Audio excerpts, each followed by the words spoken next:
नमस्कार दोस्तों, स्वागत है आपका इस YouTube channel Sarvan GS classes में। तो पिछले क्लास में हम लोग चर्चा कर रहे थे तुगलक वंश के बारे में और तुगलक वंश को हम लोग पूरा कंप्लीट कर लिए थे और हम लोग ये भी देखे थे कि किस प्रकार से बहलोल लोदी ने तुगलक वंश के बाद जो है लोदी वंश की नींव डाला था।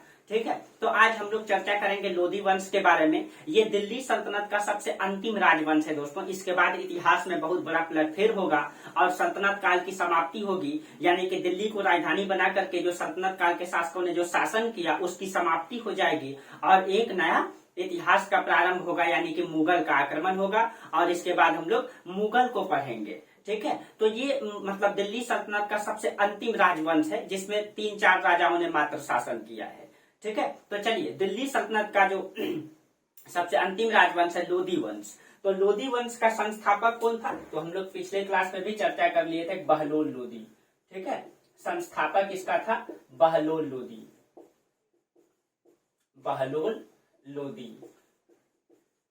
चलिए, और इसका जो मतलब बहलोल लोदी का जो मतलब शासन काल रहा है, ठीक है, लोदी वंश पूरा 1451 से 1526 तक रहा है और उसमें से जो बहलोल लोदी का शासन काल रहा है, ठीक है, इसने 2 राजधानी बनाया। इसने जो है 2 राजधानी बनाया। इसका जो राजधानी है ये 1451 से 1506 ईस्वी तक दिल्ली रहा। ठीक है, तो अभी तक देख रहे थे कि राजधानी जो है दिल्ली रहता था। तो 1451 से 1506 ईस्वी तक राजधानी दिल्ली रहा। उसके बाद इसने दूसरी राजधानी बनाया था आगरा। 1506 से लेकर के, ठीक है, 1506 से लेकर के 1526 तक, यानी 20 साल तक राजधानी आगरा को बनाया गया। ठीक है, और इसी ने 1504 ईस्वी में आगरा शहर की नींव डाली। 1504 में इसने आगरा शहर की स्थापना किया बहलोल लोदी ने। ठीक है, इसने जो है आगरा शहर की स्थापना 1504 में किया, यमुना नदी के किनारे। ठीक है, और उसी आगरा में जो है मतलब ताजमहल बना हुआ है अभी भी ना। तो देखिए ये है आपका आगरे का देखिए ये आपका गंगा नदी है। इस तरीके से गंगा नदी प्रवाहित होती है और इसी की सहायिका है इस तरीके से यमुना नदी। और यमुना के किनारे ही दोनों है, दिल्ली शहर भी यमुना के किनारे है और उसी के दक्षिण में आप जाइएगा तो यहाँ पे आगरा पड़ता है जो यमुना के किनारे ही है। ठीक है, अब देखिए आगरा शहर की नींव क्यों डाली थी उसने, तो इन सब के बारे में हम लोग चर्चा करेंगे। तो ये ध्यान में रखेगा, 1504 में आगरा शहर की स्थापना किया गया बहलोल लोदी के द्वारा और इसने 1506 में आगरा को क्या बनाया, राजधानी बनाया। ठीक है, तो चलिए अब देखिए सबसे पहले इसका बैकग्राउंड को हम लोग चर्चा कर लें कि जो लोदी वंश की सत्ता आई, ये लोदी कौन है। ठीक है, लोदी कौन है? तो लोदी जो है अफगान का रहने वाला था। ठीक है, लोदी कहाँ का था? ये अफगान का था। देखिए थोड़ा सा इसका बैकग्राउंड को समझ लीजिए। ये कहा जाता है कि ये अफगान का था और अफगान में आप लोग याद कीजिए, जब खिलजी वंश बता रहे थे तो खिलजी भी अफगान का था ना, जो मतलब वहां के कबीला का रहने वाला था खिलजी भी, और ये भी अफगान का ही था। आइए अफगानिस्तान के गिलजई कबीला के था, गिलजई कबीला का साहूखेल शाखा। ठीक है, ये जो है अफगानिस्तान के गिलजई कबीला से था, गिलजई कबीला के साहूखेल शाखा से था, साहूखेल शाखा। ठीक है, साहूखेल शाखा से था, यानी कि अफगानिस्तान का साहूखेल शाखा का ये रहने वाला था। ये मुस्लिम था ने, साहूखेल अफगानिस्तान के गिलजई कबीला के साहूखेल शाखा का ये मुस्लिम था और ये 64 प्रजाति में से एक था। ठीक है, और ये सबसे पहली बार हिंदुस्तान कब आया, लोदी जो है हिंदुस्तान सबसे पहली बार कब आया? तो ये वहां का रहने वाला था जब दिल्ली सल्तनत में, ठीक है, दिल्ली सल्तनत में बलबन का शासन काल था। आप लोग याद कीजिए, हम पढ़ाए भी हैं। ठीक है, जब दिल्ली सल्तनत में बलबन था तो बलबन ने जो है जो दिल्ली के आसपास में रहने वाले मेवाती थे न, जो कटेहर के मेवाती थे, उनका दमन करने के लिए, तो बलबन ने जो है मेवातियों का दमन करने के लिए, इसने जो है 3000 सैनिक की भर्ती किया था। 3000 लड़ाकू प्रवृत्ति का सैनिक बनाया था इसने। अफगानिस्तान के लड़ाकू सैनिक को इसने भर्ती किया था क्योंकि ये मेवाती जंगल में रहने वाले थे, डाकू थे और वहां के मतलब व्यापारियों को लूट लिया करते थे, जंगल में रहते थे। अब उन मतलब मेवातियों को, उन लड़ाकू प्रवृत्ति के जातियों को, मतलब डाकुओं को खत्म करने के लिए लड़ाकू सैनिक की जरूरत था इनको, तो इसीलिए इसने 3000 सैनिक की भर्ती किया था। ठीक है, और लड़ाकू प्रवृत्ति का था। उसी 3000 सैनिक में से, ठीक है, एक व्यक्ति था मलिक बहराम खां, ठीक है, इसी 3000 सैनिक में था मलिक बहराम खां, मलिक बहराम खां। ये मलिक बहराम खां, ठीक है, बलबन के सैनिक में भर्ती हुआ था। ये मलिक बहराम खां बलबन के सैनिक में भर्ती हुआ था। और यही मलिक बहराम खान लोदी का, जो बहलोल लोदी है, इसका दादा था। ठीक है, बहलोल लोदी का दादा था। मलिक बहराम खां का 2 पुत्र था। ठीक है, मलिक बहराम खां का 2 पुत्र था। एक था सुल्तान शाह खां और एक था मलिक खां। तो एक का नाम था सुल्तान शाह खां, सुल्तान शाह खां, और एक का नाम था मलिक खां, मलिक खां। इस मलिक खां को मलिक काला खां भी कहते हैं, मलिक काला खां भी कहा जाता है, काला खां। ठीक है, और यही मलिक काला खां का पुत्र हुआ बहलोल लोदी। इसी का पुत्र कौन हुआ? बहलोल लोदी। तो आप लोग समझ गए होंगे ये लोदी कौन है, कैसे हिंदुस्तान में आया। तो एक बात समझ लीजिए, देखिए ये लोदी जो है अफगानिस्तान के गिलजई कबीला के साहूखेल शाखा से संबंधित है। ठीक है, साहूखेल शाखा से संबंधित है, जो अफगान मुसलमान है। ठीक है, सबसे पहली बार बलबन ने जब मेवातियों का दमन करने के लिए 3000 सैनिक बनाया था, तो उसी में मलिक बहराम खां जो है सैनिक के रूप में भर्ती हुआ था। बलबन के समय ने सैनिक के रूप में भर्ती हुआ था। और इसका 2 पुत्र हुआ सुल्तान शाह खां और मलिक खां। और यही मलिक खां जो है, इसी को मलिक काला खां कहा जाता है, और इसी का पुत्र हुआ बहलोल लोदी। और इसी ने जो है हिंदुस्तान में एक नई राजवंश की नींव डाला, लोदी वंश की। आप इतिहास उल्टा करके देख लीजिए दोस्तों, हम कई बार ऐसे भी पढ़ा चुके हैं। चाहे जलालुद्दीन खिलजी को देखिए, चाहे बलबन को देखिए, ठीक है, चाहे आप तुगलक वंश के संस्थापक को देखिए, इन सभी राजाओं ने कभी न कभी उत्तर पश्चिम क्षेत्र में अपना मतलब सेवा दिया है। और उत्तर पश्चिम क्षेत्र में जो सेवा दिया है, वही आगे जाकर के एक नए राजवंश की नींव डाला है, या तो एक शासक बना है जाकर के। हम कई बार ऐसे सल्तनत काल में भी चर्चा किए हैं, क्योंकि उत्तर पश्चिम के क्षेत्र से जो उत्तर पश्चिम का मंगोल का आक्रमण और कई सारे लड़ाकू प्रजातियों का आक्रमण होता था, उस आक्रमण में जब ये यहाँ के शासक या फिर सैनिक जो युद्ध लड़ता था, उसमें कहीं कहीं युद्ध होता था, कहीं कहीं योग्य व्यक्तियों को उत्तर पश्चिम के क्षेत्र में नियुक्त किया जाता था, और वही जाकर के आगे राजवंशों की भी नींव डाला। चाहे आप खिलजी वंश को रख लीजिए, चाहे तुगलक वंश को रख लीजिए, चाहे लोदी वंश को रख लीजिए, कहीं न कहीं उत्तर पश्चिम के क्षेत्रों में उसने सेवा दिया है। तो सल्तनत काल के 5 वंशों में 3 वंश ऐसा ही रहा है जिसका संस्थापक उत्तर पश्चिम के क्षेत्र में सेवा दिया है। यह क्वेश्चन भी पूछ सकता है कॉन्सेप्ट के तौर पे कि इसका क्या कारण रहा है। ठीक है, तो कहीं के उत्तर पश्चिम के क्षेत्र में सेवा दिया, कहीं के उसने जो है एक लड़ाकू प्रवृत्ति के शासक से लड़ाई लड़ा है, और उसको लड़ाई का अनुभव है। तो जब तक कोई लड़ाई का मैदान में जाएगा नहीं, लड़ाई को समझेगा कैसे। ठीक है, तो कहीं कहीं जिंदगी में रिस्क लेना पड़ता है।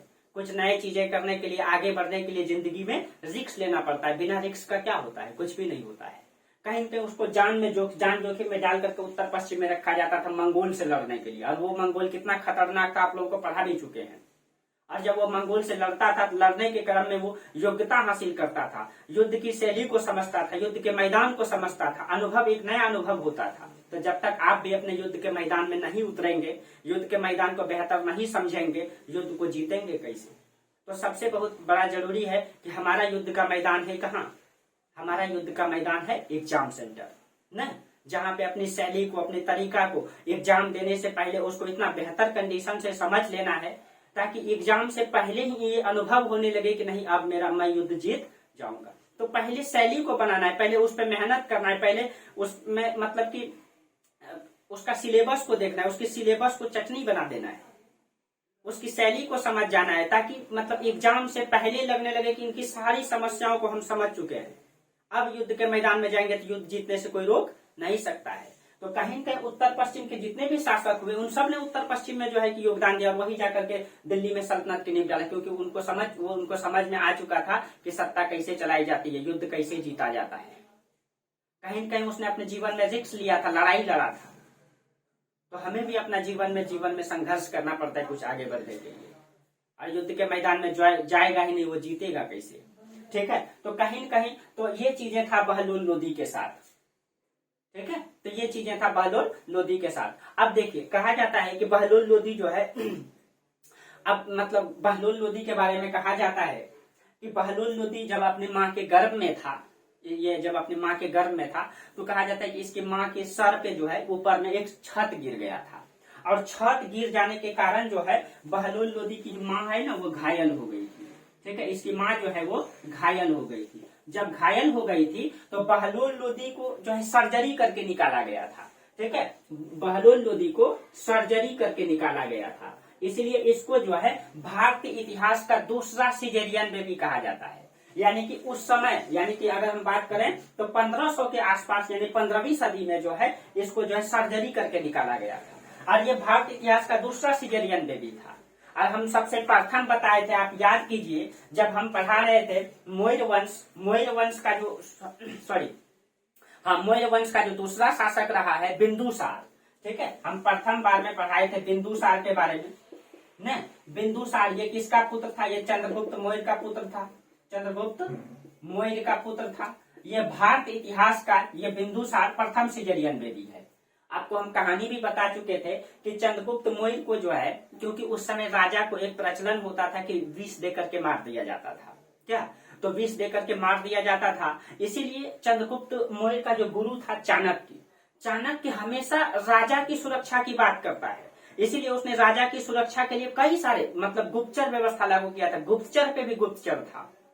विष कन्या का मतलब गठन किया था, मतलब चंद्रगुप्त मौर्य को बचाने के लिए। ठीक है, तो कहीं कहीं राजा को हमेशा बचाने का कार्य, क्योंकि चंद्रगुप्त मतलब कौटिल्य का मानना था कि जब तक राजा है तो तब तक राज्य है, और राजा खत्म तो राज्य खत्म। ठीक है, इसीलिए वो हमेशा राजा को बचाने की बात करता है। इसीलिए कोई विष देकर के चंद्रगुप्त मौर्य को मार न दे, इसीलिए क्या किया जाता था, चंद्रगुप्त मौर्य के भोजन में प्रतिदिन थोड़ा थोड़ा जहर दे करके चंद्रगुप्त मौर्य को खिलाया जाता था, ताकि चंद्रगुप्त मौर्य जो है विष को भी मतलब बर्दाश्त कर ले। अगर कोई उनका भोजन में विष दे दे तो उनकी मृत्यु न हो। ठीक है, तो एक दिन गलती से जो चंद्रगुप्त मौर्य की पत्नी थी, यानी कि बिंदुसार की माँ, गलती से वो भोजन को कर लेती है, जिसके कारण से पूरा विष का प्रभाव उसके शरीर में पड़ जाता है और वो पूरा बेहोश हो जाती है। उसी बेहोश के क्रम में, और ये कब की घटना? आज से 2300 साल पहले की।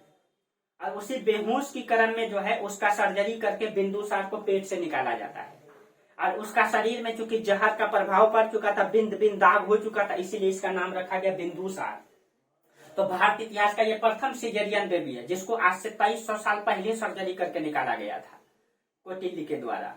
ठीक है, तो ये हमारा सिस्टम उस समय भी था। और भारतीय इतिहास का दूसरा सिजेरियन बेबी तो बहलोल लोदी हो गया। ठीक है, तो ये क्वेश्चन भी पूछ सकता है।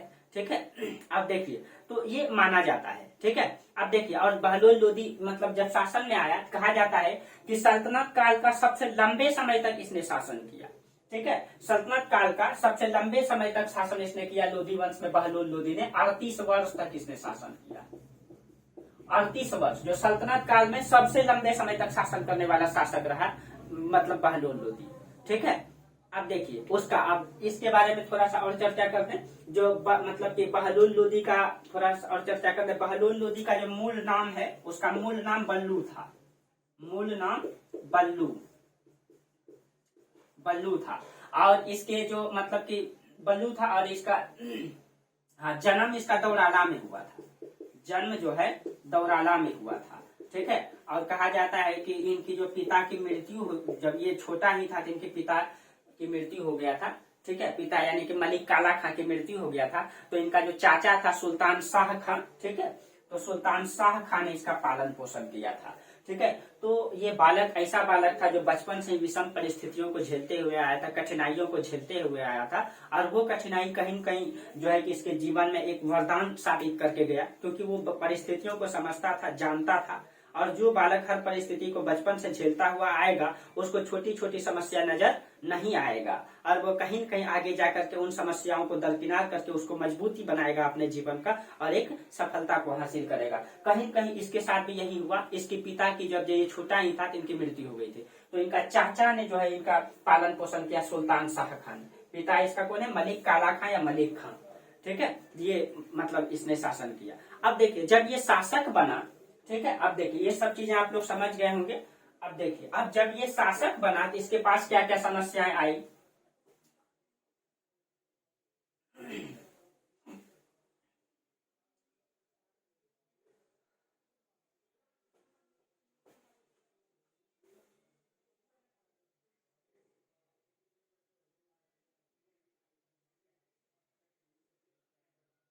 अब देखिए, अब जब ये शासक बना तो इसके पास क्या समस्या है, आपको पिछले क्लास में ही चर्चा कर दिए थे कि दिल्ली जो है सिमट करके रह गया था ना, दिल्ली जो है सिमट करके रह गया था। यहाँ पे उत्तर प्रदेश में पड़ता है जौनपुर, जौनपुर में नए राजवंश का उदय हो गया था, जौनपुर, ठीक है। और आपको याद कीजिए जौनपुर की स्थापना किसने किया था, आपको बताए थे कि फिरोज शाह तुगलक ने जौनपुर की स्थापना मोहम्मद बिन तुगलक के नाम पे किया था, जोना खान के नाम पे न, यानी एमबीटी का नाम जो है जोना खान था, उसी के नाम पे जो है समथिंग 1359 में, हाँ 1359 में जौनपुर शहर की नींव डाला गया था। 1359 में किसके द्वारा, तो एफएसटी के द्वारा, फिरोज शाह तुगलक ने जौनपुर शहर को बसाया, ठीक है।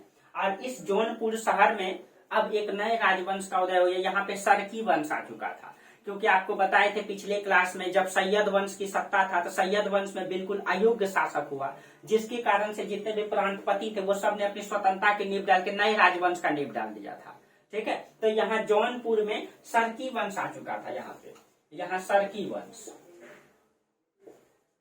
सरकी वंश। और इसका सरकी वंश का जो उस समय शासक था वो था हुसैन शाह सरकी, इस समय यहाँ का शासक था हुसैन शाह सरकी, यहाँ का शासक बन चुका था, ठीक है। अब देखिए, अब जब वो दिल्ली में बैठा बहलोल लोदी, उसके पास ये समस्या आई कि वह सब के सब शासक स्वतंत्रता की घोषणा कर चुका है। अब अगर ये साम्राज्य का विस्तार करेगा, यानी कि पूरब की ओर अगर विस्तार करेगा, तो पूरब में इधर बंगाल और बिहार है, उसको जीतने के लिए पहले जो है सरकी वंश को समाप्त करना पड़ेगा। ये सारी समस्याएं आई, ठीक है। उसके बाद सबसे पहले जब ये समस्या आया, वो गद्दी पर बैठा तो उसने राजत्व का सिद्धांत को ही बदल दिया, यानी कि राजा का जो नेचर होता है उसको उसकी प्रकृति में ही ये चेंज कर दिया, राजत्व सिद्धांत में इसने चेंज कर दिया। इसने बहुत बड़ा बदलाव किया, इसने भाईचारे को, राजत्व सिद्धांत में भाईचारा को सिद्धांत को अपनाया। इसने भाईचारा का सिद्धांत मतलब ये इसके समय में जितने भी सरदार थे वो सबको ये मसनद ए आली कहते थे, ठीक है। यानी कि इसने क्या किया, बहलोल लोदी ने राजत्व सिद्धांत में चेंज लाया, राजत्व सिद्धांत में इसने क्या किया, चेंजिंग लाया। राजत्व सिद्धांत में इसने भाईचारा का सिद्धांत को लागू किया, ठीक है, भाईचारा का सिद्धांत को इसने लागू किया, यानी कि जितने भी इसके समय के सरदार थे उन सब को ये मसनद ए आली कहते थे, मसनद ए आली कहते थे, ठीक है। मसनद ए आली का मतलब हो गया कि वो आप हमारे प्रिय मित्र हैं, ठीक है, यानी कि सभी सरदार को ये प्रिय मित्र कहते थे, प्रिय मित्र कहते थे। और ये खुद कहते हैं ये अपने सरदार को मसनद ए आली यानी भाईचारा, यानी अपने से बराबर सबको समझते थे, समानता का व्यवहार लागू करते थे, यानी कि सुल्तान और सरदार में कोई अंतर नहीं समझते थे। ये खुद कहते हैं कि मैं मतलब ये कहते हैं कि मैं स्वयं मतलब अपना भोजन, ये कहता है कि मैं अपना भोजन कभी भी अपने घर में नहीं करता हूँ, यानी इसका जो मतलब भोजन होता था कहीं कहीं किसी सरदार के कबीले से प्रत्येक दिन आ जाया करता था, ठीक है। ये कहता है कि मैं स्वयं कभी अपने घोड़े का इस्तेमाल स्वयं के लिए नहीं किया हूँ, ठीक है, यानी कि कभी किसी का भी घोड़ा यूज कर लेता था।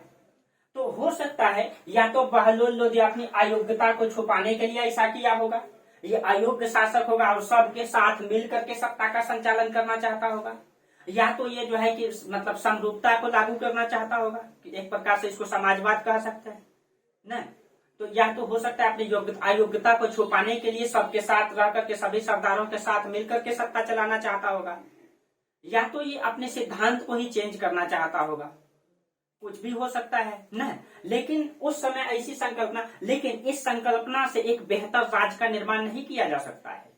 इस संकल्पना से राजा को अपने से सब कोई अपना बराबर ही समझेगा, तो राजा का सम्मान ही कोई नहीं करेगा, और उस परिस्थिति में अगर वो विद्रोह भी करेगा तो उसके खिलाफ राजा बहुत बड़ा मतलब कदम नहीं उठाएगा, और इससे एक बेहतर राज्य का निर्माण नहीं हो सकता है, ठीक है। तो इसने भाईचारा का सिद्धांत को लागू किया। ये खुद कहता है कि मेरा भोजन कभी मेरे घरों में नहीं बनता है, यानी किसी सरदार के कबीले से प्रतिदिन भोजन आ जाता है। ये कहता है कि मैं स्वयं अपने घोड़े का इस्तेमाल कभी अपने के लिए नहीं किया, यानी दूसरे का घोड़ा का इस्तेमाल, यानी कि सभी सरदारों को सभी को अपने से समान समझता था, किसी को नीच या ऊपर नहीं समझता था ये, ठीक है। इसीलिए आरपी त्रिपाठी ने इसको कहा है, आरपी त्रिपाठी एक इतिहासकार, इसने कहा है कि लोदी वंश को एक संघ राज्य कहता है ये, यानी कि सरदारों के सहयोग से चलाने वाला राज्य, ठीक है। तो आरपी त्रिपाठी जो एक इतिहासकार हैं,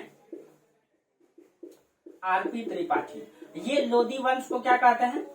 लोधी वंश को संघ राज्य कहते हैं। ठीक है, ये संघ राज्य कहते हैं। ये क्वेश्चन पूछ सकता है। संघ राज्य का मतलब सरदारों के सहयोग से चलाने वाला राज्य। ठीक है, सभी सरदार के सहयोग से जो चला रहा था, सब सरदार को ये बराबर समझता था। ठीक है, बराबर समझता था। तो अपने राजत्व सिद्धांत में इसने ये चेंजिंग लाया। अब देखिए इसकी राजनीतिक उपलब्धियां क्या क्या है, तो इसकी राजनीतिक उपलब्धियां को समझिए। अब देखिए, अगर ये अपना राज्य का विस्तार करना चाहेगा, पूरब में बंगाल और बिहार को अगर जीतना चाहेगा, तो सबसे पहले उसको क्या करना पड़ेगा? जौनपुर को जीतना पड़ेगा। जौनपुर को उसको जीतना पड़ेगा। और जौनपुर को जीतने के लिए जो है एक मतलब वहां पे सरकी वंशा की क्या बड़ी सेना की जरूरत है। तो इसने उन बड़ी सेनाओं को, मतलब उस समय अर्थव्यवस्था उतना मजबूत था नहीं, क्योंकि दिल्ली सल्तनत अभी बहुत बड़ा था, नहीं सिमट करके रह गया था। ठीक है, तो इसने क्या किया? अब हुसैन शाह सरकी को पराजित करने के लिए बहलूल लोधी ने कौन सा नीति को अपनाया? इसने यहाँ पे चतुराई दिखाया।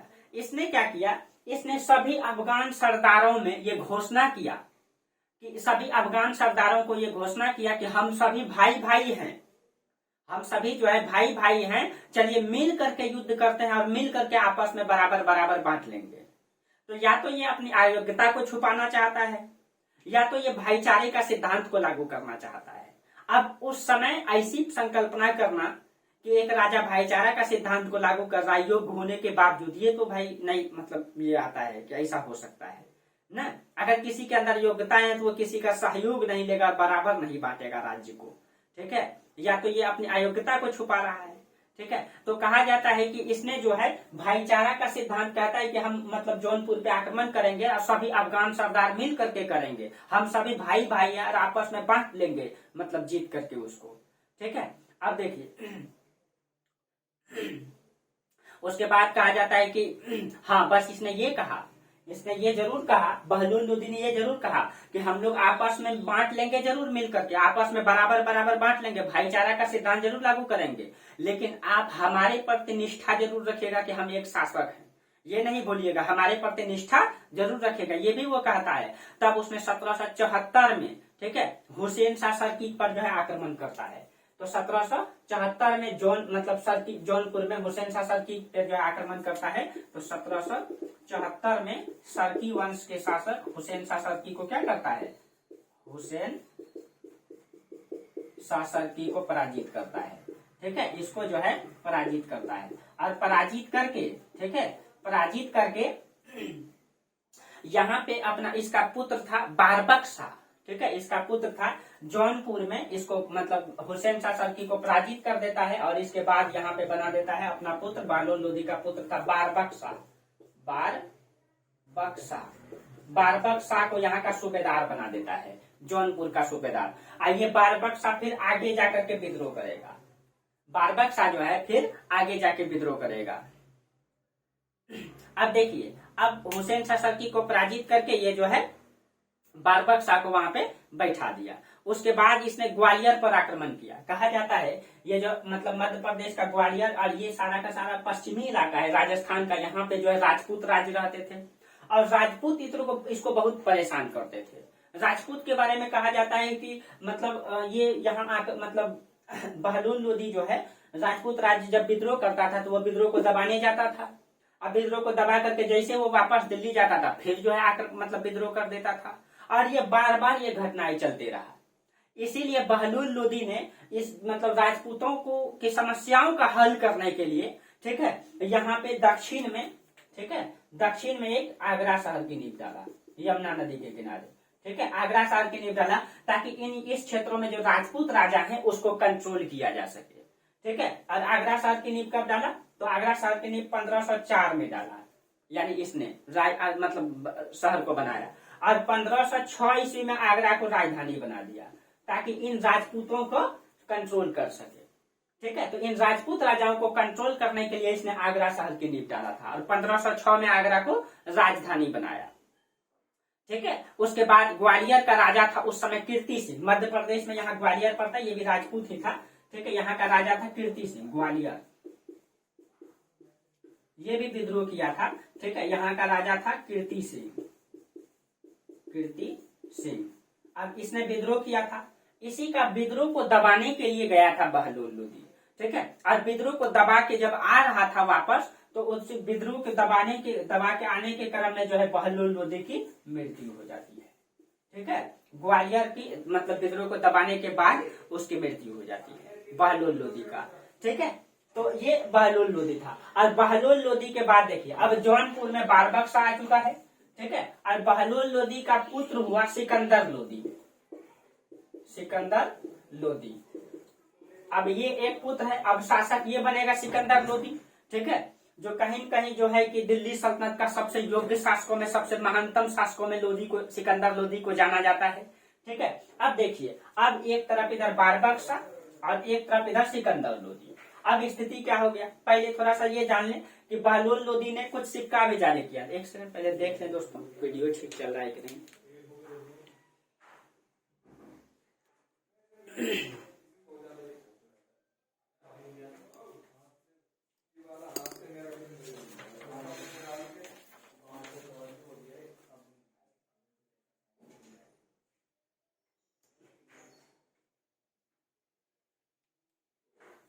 चलिए, कभी कभी टेक्निकल प्रॉब्लम के कारण वीडियो रुक जाती है, इसके कारण से कई बार ये हो गया है कि पूरा क्लास लिया हुआ वीडियो जो है वो खत्म हो गया है, इसीलिए बीच बीच में देख लेना पड़ता है, नहीं तो वीडियो भी रुक जाती है कभी कभी। ठीक है, अकेले मैनेज करना होता है इसलिए। चलिए, हाँ, तो हम चर्चा कर रहे थे बहलोल लोदी के बारे में।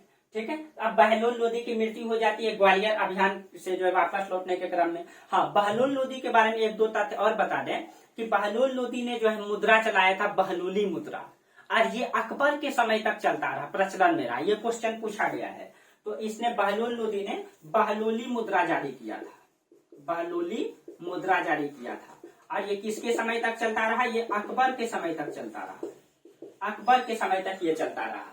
ठीक है, और बहलोल लोदी के बारे में ये कहा जाता है कि ये भारत इतिहास का ऐसा शासक है जिसने 2 बार राज्यारोहण करवाया। ठीक है, ये भारत इतिहास का ऐसा शासक है बहलोल लोदी जिसने 2 बार, ठीक है, 2 बार अपना राज्यारोहण करवाया, राज्यारोहण करवाया। ठीक है, और 2 बार राज्यारोहण करवाने वाले शासक के बारे में हम और कई बार भी बताए हैं।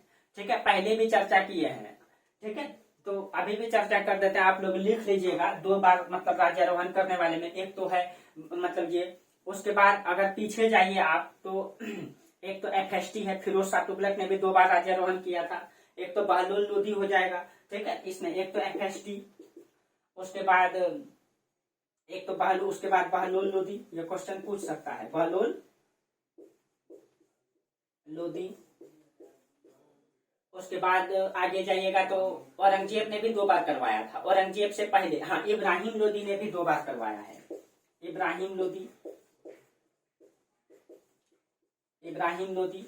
और उसके बाद इब्राहिम लोदी के बाद शेर शाह सूरी भी है, औरंगजेब भी है।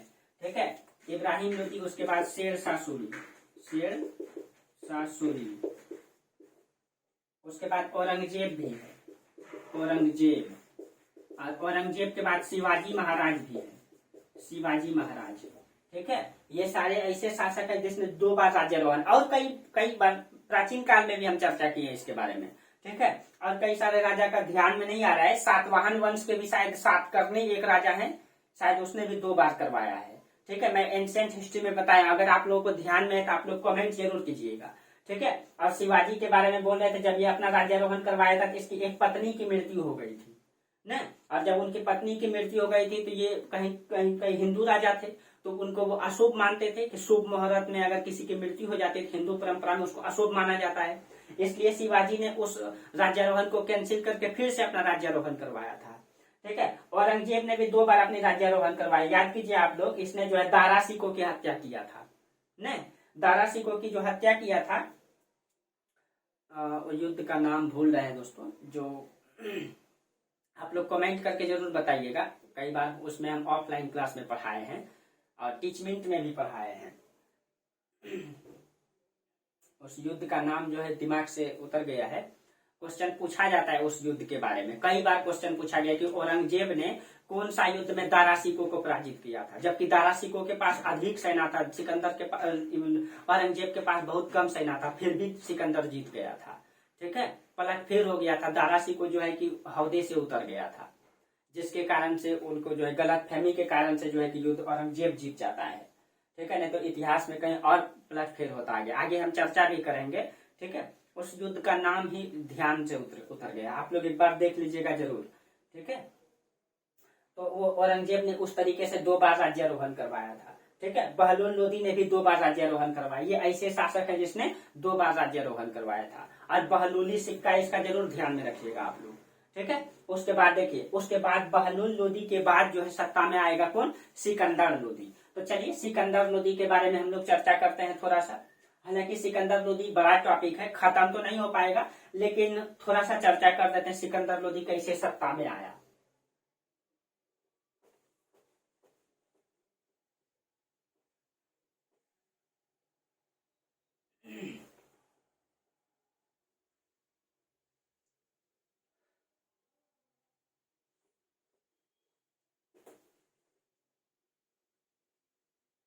देखिए, अब इसके बाद शासक बना बहलोल लोदी के बाद सिकंदर लोदी।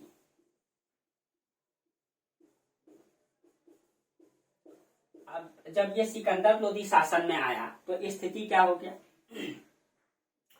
जब बहलोल लोदी की मृत्यु हुआ तो यहाँ के जो अमीर वर्ग थे, दिल्ली के जो अमीर वर्ग थे, उसने वो जो है बहलोल लोदी को शासक नहीं स्वीकार किया, उसने बारबक शाह को स्वीकार कर लिया शासक। यानी बारबक शाह को, बहलोल लोदी का पुत्र है बारबक शाह, ये जौनपुर का सूबेदार है। इसने वहां पे अपने आप को, जब दिल्ली की जनता ने और यहाँ के अमीर वर्गों ने इसको शासक स्वीकार नहीं किया और बारबक शाह को सपोर्ट कर दिया, तो बारबक शाह ने विद्रोह करके, ठीक है, एक सेकंड,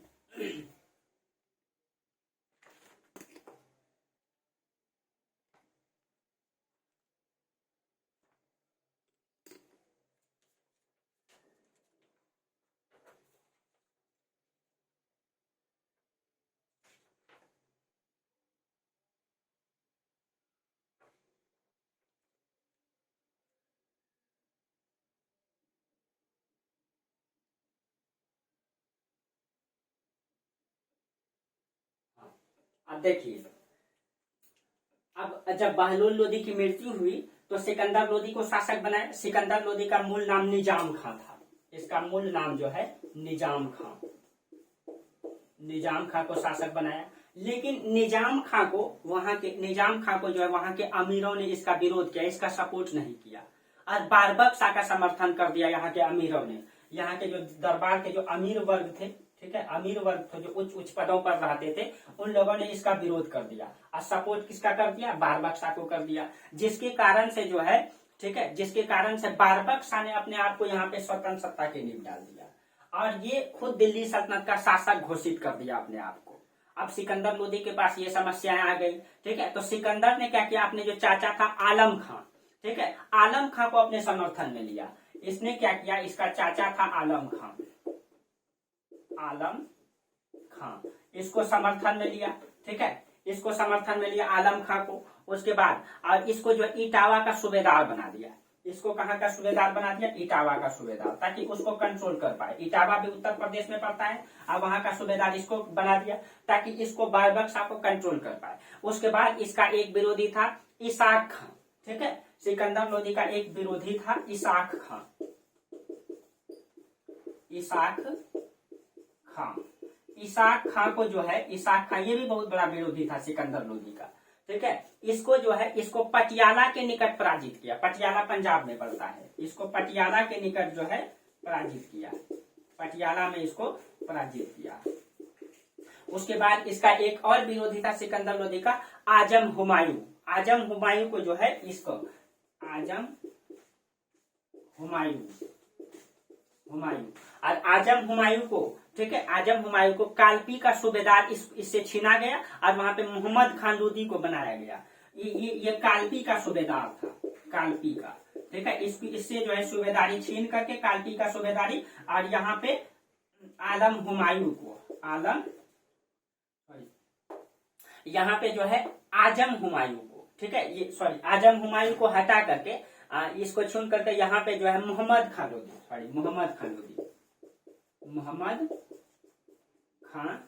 लोदी, ठीक है, मोहम्मद खान लोदी। तो इससे जो है सूबेदारी छीना गया कालपी का और मोहम्मद खान को बैठाया। यानी कि सिकंदर लोदी ने चतुराई से काम लिया और कहीं न कहीं सभी जितना भी विरोधी था उनको एक एक करके समाप्त करके अपने मतलब कि जो इसके प्रति निष्ठा रखता था उन सबको इसने प्रशासन में नियुक्त करना स्टार्ट किया। ये आजम खान विरोधी था जो कालपी का सूबेदार, इसको हटा करके मोहम्मद खान लोधी को रखा, ठीक है, क्योंकि ये लोधी का सिकंदर लोधी का समर्थक था। इसका एक विरोधी इसाक खान, इसको पराजित किया पटियाला में और यहाँ भी इसको समाप्त कर दिया। अपने चाचा को अपने समर्थन में लेकर के इटावा में रख दिया, यानी कि चारों तरफ से मजबूत कर दिया अपनी सत्ता को, ठीक है। उसके बाद बारबक शाह, मतलब दिल्ली की जनता जो है कि इनको समर्थन कर रहा था बारबक शाह को, तो ये अपने सेना लेकर के, ठीक है, दिल्ली की ओर बढ़ने लगा। सिकंदर लोधी सोच रहा था, सिकंदर लोधी जो है मित्रता मतलब समझौता करने के पक्ष में था कि भाई समझौता कर लो, तुम वहां का सूबेदार रहो, ठीक है, हम शासक रहते हैं, समझौता करने के पक्ष में था। लेकिन बारबक शाह ने आक्रमण कर दिया दिल्ली पर। जब इसने आक्रमण कर दिया बारबक शाह ने, ठीक है, तब जो है सिकंदर लोधी ने उसको मतलब कन्नौज तक बढ़ गया, ठीक है, और फिर सिकंदर जब ये यहाँ से जौनपुर से आगे कन्नौज तक आ गया, ठीक है, कन्नौज तक आ गया, तब सिकंदर लोधी ने अपनी सेना लेकर के गया और उसको पराजित किया, ठीक है, उसको पराजित किया और बारबक शाह को पराजित कर दिया। लेकिन मनुष्यता के नाते उसको छोड़ दिया, उसको बख्श दिया, उसकी हत्या नहीं किया, ठीक है, मनुष्यता के नाते बारबक शाह को जो है छोड़ दिया, इसकी हत्या नहीं किया। और इस प्रकार से सिकंदर लोधी जो है शासन में बैठा। और सिकंदर लोधी एक पढ़ा लिखा शासक था, पढ़ा लिखा सुल्तान था, ठीक है, सिकंदर लोधी पढ़ा लिखा सुल्तान था। ये खुद गुरुरुखी नाम से कविताएं लिखा करता था, इसके बारे में क्वेश्चन भी पूछा जाता है, गुरुरुखी नाम से कविताएं लिखा करता था। तो सिकंदर लोधी का तो टॉपिक दोस्तों बड़ा है, ठीक है, ये खत्म तो होगा नहीं एक दिन में, इसलिए कल से हम लोग सिकंदर लोधी को पढ़ेंगे और एक ही क्लास में, तो उससे ठीक रहेगा, क्लास कंटिन्यूअस रहेगा, ठीक है।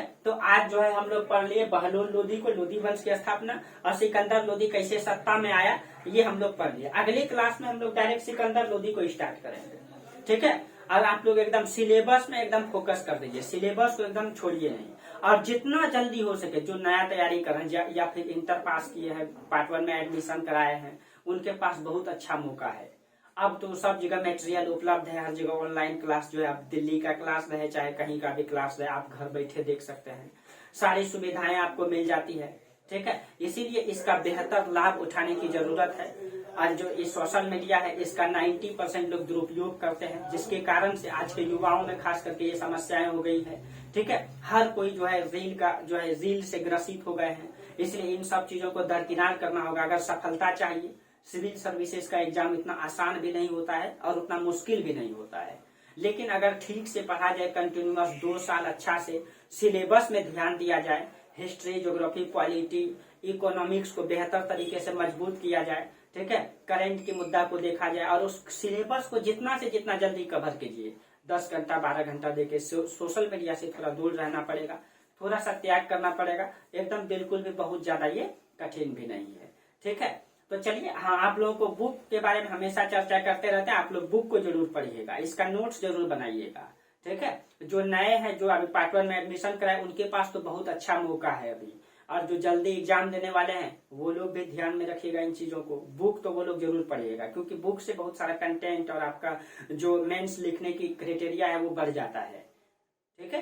तो चलिए, आज यहीं तक रहने दीजिए, फिर हम लोग आगे सिकंदर लोधी के बारे में चर्चा करेंगे, ठीक है दोस्तों। तो आज यहीं तक रहने देते हैं, तब तक के लिए आप लोगों को बहुत बहुत धन्यवाद, थैंक यू।